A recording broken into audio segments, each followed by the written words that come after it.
What is going on, everybody? Welcome back to NFL Picks, and welcome to Week 4 of NFL Picks. It's obviously been quite a first few weeks of this 2025 season, and now really, Week 4. This is really where you start to actually see teams fully come together. You're starting to see them in sync. The rust is really by this point been fully kicked off. You start to see what teams are made of. And, I think we're going to have a lot of matchups this week that, really tell us about, a lot of these teams around the league. So, getting right into it. Last week, another great week. Went 12 and 4. So, definitely been satisfied with how I've been doing overall so far this season. And Thursday Night Football, starting off week 4, a matchup in the NFC West with Seattle and Arizona.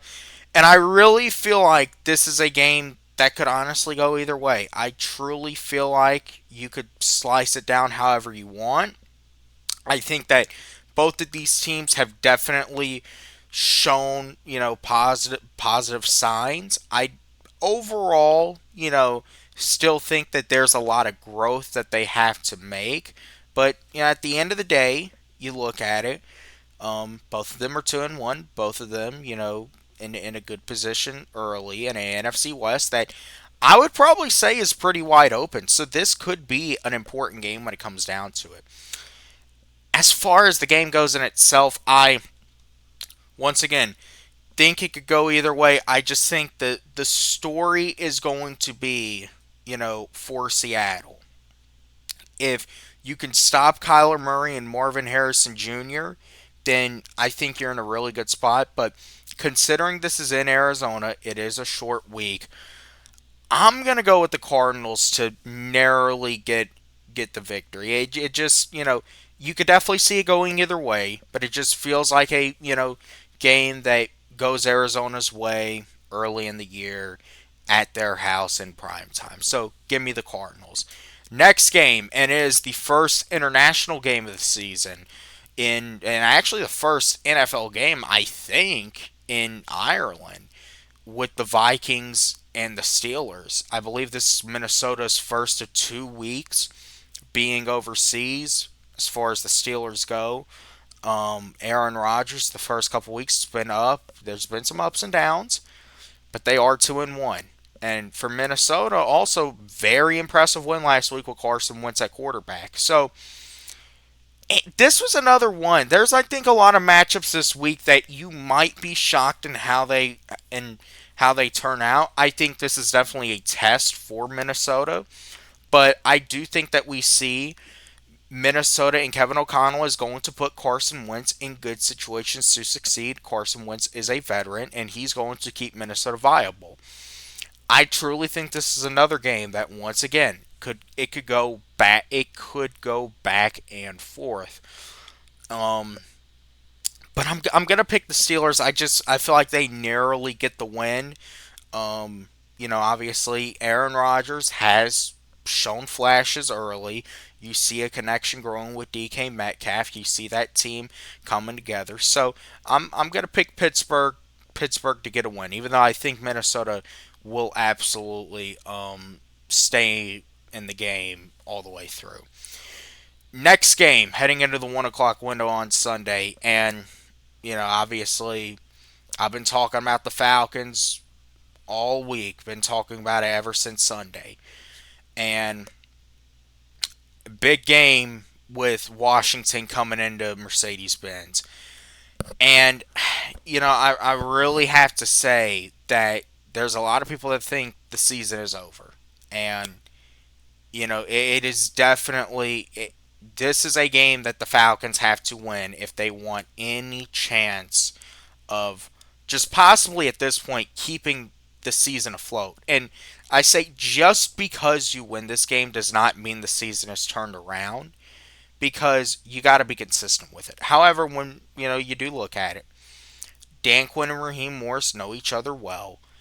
It feels like Michael Penix is, going to be set up in a nice spot for a bounce back game.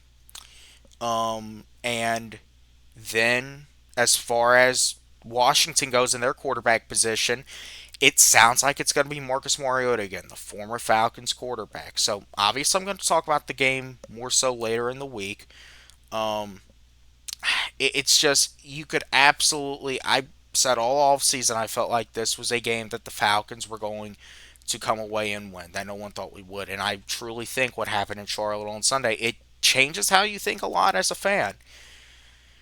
Um, all that being said, give me the Commanders to lose. I'm one more week riding with the Falcons just based off the fact that I think Michael Penix has to have a turnaround game. I think that he has to have a turnaround game, a game that he gets it back on track. Obviously, we know what happened in Washington to end the season last year on Sunday night. And, this time around, the Falcons, this is a very important game, a game that you must win to, it really feels like, keep your season actually alive and viable. So I'm going to pick the Falcons. It could definitely be a stupid decision, but I am going to pick the Falcons. I'll talk about it more so later in the week. Um, this matchup, the 3-0 Chargers against the 0-3 Giants. Now, on the surface, of course, you would think the Chargers should absolutely win this game.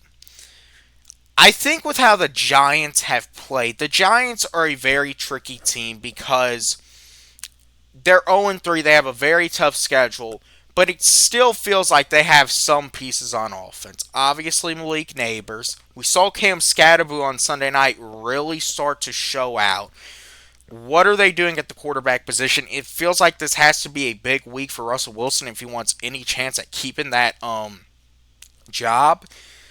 And plus, the Chargers are 3-0. They've, had all three of their games so far in the division, so they're set up nicely in the AFC West, especially with the Chiefs' slow start. But the thing with the Chargers, they're just that team that you feel like eventually you're going to get a letdown from. And I'm as you can tell, I'm kind of feeling like taking some gambles this week. I am actually picking the Giants to win. I truly think that this could be, you can talk about the Falcons beating Washington, that being an upset. I truly think this could be a big upset that the Giants they win. I think that this is going to be a game that you see Russ come out and fight. This is a team that knows that look, if they don't get a win here, it could get very ugly. They got some big games coming up versus Philly and some other good teams. So you got to get a win eventually, and I feel like this could be a spot to do it. This could be a trap spot for the Chargers. So I'm going to pick the Giants here. Next game, a battle of two 0-3 teams, and I don't think anyone would have expected the Texans to honestly be 0-3. It's been obviously a very rough start to the season. That offense has, you want to talk about poor, anemic offenses. That offense has been absolutely dreadful to watch all season with CJ Stroud under center. I said it last week in Jacksonville. It feels like the Texans, they got to get a win eventually. And, it's being at home. I am going to give them the win here. I do think that they pick up the win. Once again, for Tennessee, I just don't think they have a lot of talent. But I just really feel like Houston's got to get a win at some point. I think they're gonna do it here. This has to be a spot for them. If they don't get a win here, I wouldn't even want to imagine that being a Texans fan. Next game, and this is a heavyweight battle, a battle of two 3-0 teams. The Philadelphia Eagles, the Tampa Bay Buccaneers, two teams that are, in firm control of their division so far. And, two teams that have, they've won close, but they found ways to win, especially last week. Tampa Bay with a walk-off game-winning field goal. Philadelphia with a walk-off game-sealing blocked field goal. So, very interesting matchup. But, I honestly believe if there is one team that has figured out how to beat the Eagles, it is Tampa. They have an amazing front. This might be the week you're getting Chris Godwin and Tristan Wirfs back. I feel like it could be a close game, but in the end, I'm picking the Bucks to win. And I just think that Tampa so far, they have a little voodoo magic to start the season. They just can't lose. I think it's going to be another close one. They're going to find a way to get a victory. It also feels like for Philly, they've kind of been scooting by and they're due to get a loss themselves. You can make the same argument for Tampa, but it being in Tampa Bay, Philly, that is the one team that they have shown struggles against. So I'm going to pick the Bucks to win. Next game, the Panthers versus the Patriots. And obviously for Carolina, you want to give them their credit. They had a very nice performance, a very nice win for those fans. You're going up to New England, and I really think for the Panthers, we have seen them time and time again beat the Falcons and not be able to beat any other team. It feels like the Falcons are definitely the one team in the league that they're able to have success against at least once every year. New England, I think we see is a team that, yes, it's still early, a new head coach, but they're going in the right direction. And this being at home, I think it's a good opportunity for them. I think they're going to come out, and I honestly would not necessarily be shocked if we see Carolina come back down to earth. So I'm going to pick New England to go out and get the win. Next game, the Saints at Buffalo. I don't got to talk about this. We know what's going to happen. The Browns at the Lions, and honestly, kind of the same thing. I really don't think. I mean, the Browns got a very nice win versus the Packers last week. I do think you got to respect that. But you're going into Detroit, and it's kind of a different situation. This Lions team, after that Week 1 loss, they've gotten right back on track. They are not missing a beat. Ben Johnson being gone, Aaron Glenn being gone, it almost looks non-existent, their absence. So I'm going to pick Detroit, I think, to get the win. I think they go to 3-1. Moving into the late window, the Jacksonville Jaguars and the San Francisco 49ers. Both of these teams, it feels like with where they are, you got to respect it, but it also feels like it's kind of ugly for both of these teams. San Francisco is 3-0. They're an undefeated record despite a lot of injuries and losing Nick Bosa, which, once again, very big loss. But at the end of the day, they are still 3-0. And as for Jacksonville also, I mean, they have gotten some wins that they are 2-1 at the end of the day. Them having to go all the way across the country, I feel like that's going to give San Francisco the advantage. I feel like it's a low scoring game. I feel like ultimately the 49ers pull it out. I think they go to 4-0, and it might be a pretty ugly 4-0, and you don't know how long it's going to last. But I think San Francisco pulls it out. Next game, the Indianapolis Colts. One of the early stories in the NFL. Indiana Jones, man, he's been going out. He's got that Colts team rolling, but this is really their first big test. Going into the Rams, going into SoFi, and the Colts are going to get their first loss of the season. I truly think that this is going to be the week that if they can go into SoFi and they can beat the Rams, you're going to have to take this team seriously. But they're due for a loss. Oh, that Rams team, really absolutely should have won in Philly. They had a big lead. They should have taken care of that game. They're going to come home, and they're going to take care of this. They're going to get a win. They're going to go to 3-1. The Chicago Bears at the Las Vegas Raiders. Chicago coming off their first win under Coach Ben Johnson. The Raiders, it kind of feels like about what you expected. It's a weird situation. It's a weird team. You really don't know what you're going to get week to week. I feel like Chicago's coming together finally after the first few weeks. It really feels like they're coming together. So I'm going to pick the Bears to go in. I think the Bears, they get the win. They go to 500. As you start to see a team that is slowly but surely coming together. Next game, and a battle of two teams that, in this AFC early, and also in the two tough divisions that they are in. It's really hard to imagine them being 1-2, and then this being a very important game that the loser could potentially be put in a particularly dangerous spot, especially it being the Baltimore Ravens and the Kansas City Chiefs of all two teams you're talking about. But that is the scenario here. For Kansas City, we saw them get their first win on Sunday night, but we saw it in about how we expected it, how we have come accustomed to seeing the Chiefs, a great defense and a very underwhelming stagnant offense. For Baltimore, it just really felt like, they got outplayed by the Lions when not a lot of people thought that they would. I do think that in Arrowhead, anything can happen, but Baltimore is the better team. And, I do think that the Ravens have come close to beating the Chiefs a lot.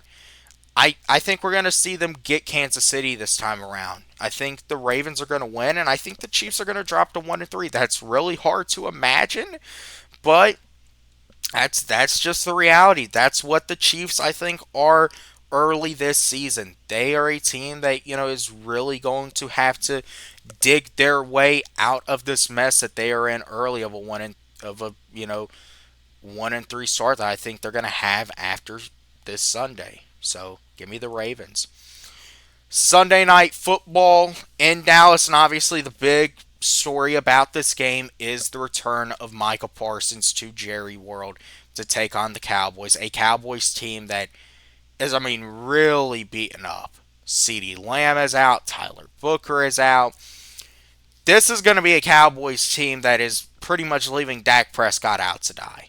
And, despite the Packers, tough loss against the Browns, it feels like you could not get more of an advantage for Green Bay and Micah Parsons. I feel like we are definitely going to see Micah some in this game, but I think we're more importantly going to see the Packers go in and get the win and go to 3-1 and get back on track. Dallas goes to 1-3. The injuries, the lack of defense, it's just going to kill them this year. And then finally ending off with Monday Night Football. We have two Monday night games, and this first one is pretty dreadful, but at the end of the day, it is some football. But it's two 0-3 teams in the AFC East, the Jets and the Dolphins. And honestly, looking at how these two teams have played so far, I truly think that the Jets probably have played the better out of the two teams. It feels like at least the Jets are playing for their coach. It feels like, you get a little sense of a fire that they have. They're just falling short in these games. For Miami, this has to be a big game for Mike McDaniel. You really have to wonder how long that leash actually is for him. I think it could definitely be an ugly game, lower scoring game. I'm actually going to pick the Jets to win. For the longest time, I was kind of thinking I would pick Miami, to get their first win. I'm actually going to pick the Jets to win, especially if we see Justin Fields back. I definitely think we could see the Jets get the win here. And, Miami's rough season will continue. So, give me the Jets. And then the final game of the week, the Bengals at the Broncos. And Cincinnati just looks like a completely different team without Joe Burrow, as honestly kind of expected. I really think that we're going to see a Denver team that, they won week one after, a pretty sloppy 2 weeks. They're going to get back into the win column. I really don't think it's going to be that close. Would not be shocked if we once again see this team come out and, struggle to really establish much of an offense like we saw in Minnesota. So, appreciate everyone for watching. Remember to like, remember to subscribe, remember to share it out, and I will see you all in the next one.